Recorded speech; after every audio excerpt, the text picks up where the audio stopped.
Hi, I'm your teacher, Miss Squizzle. Last week we talked about the Great De-Evolution, clonism versus roboism, and now we're going to talk about the Robo-Clone War. Last time I explained how the robots sent assassins to take out what they called the slime men, or the de-evolved clones, and they were unable to because the slime men no longer felt pain or could be destroyed. So, the leader of Roboism was a man, which is odd because you would think, oh, as a Roboism, wouldn't you give the power to the robot? No. These people believed that robots were the future, but as long as man lived, man ruled over the robots. So Callum Forte, he devised a plan to destroy the slime men via vacuum. That was their grand plan. They were going to have robot vacuums go vacuum up the slime men. So on December 3rd, 2081, they sent an army of robot vacuums to destroy the slime men.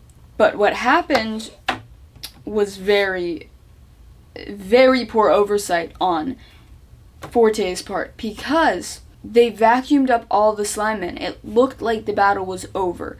The clonists didn't even try to protect their clones because they realized by this point, they realized that their mission had failed and that cloning clones wasn't going to work. So they were preserving the people that were still humans and still human-esque clones so that the humans could still be cloned to still further their cause, but they knew that the slime men could not be saved. So they were they let the slime men be vacuumed. But when the slime men were vacuumed, the robots were then taken back to their headquarters, and Callum Forte walks into the room to congratulate his robots. And the slime men start dripping out of the seams of the robots, and the slime men all build up into one giant pile and became one giant slime man. And the slime man actually swallowed up Callum Forte and dissolved him, because the slime man had taken on a lot of acid, and it was very powerful acid, and it just dissolved the skin and flesh, bones and all, of Callum Forte.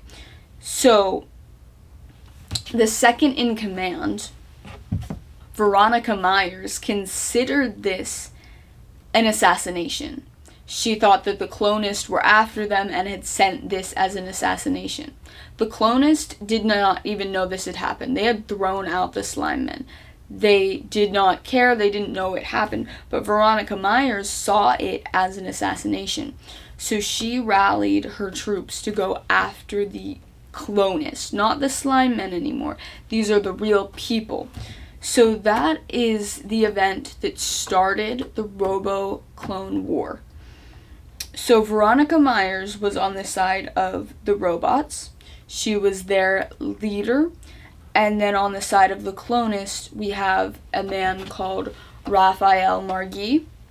Raphael Margee was someone, he hated the slime men. He wanted the cloning to stop, but he wanted to take a stand against the robots because he believed that robots would eventually destroy all man, because that's what the Roboists believed. The Roboists believed that robots were the final evolution, and Raphael Margee did not. He didn't care about the clones, he didn't care about the clonists, he just did not want the robots to succeed because he wanted, humans to rule the earth.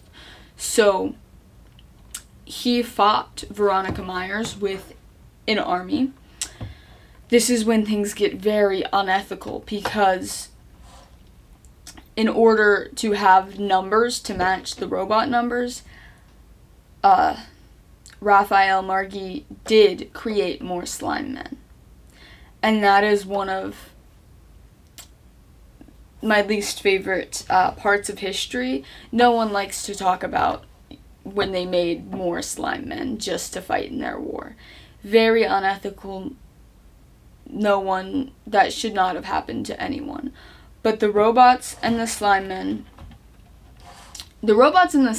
primarily fought because both sides still realized how important humanity was at that point, and the robots and the slime men were just really pawns.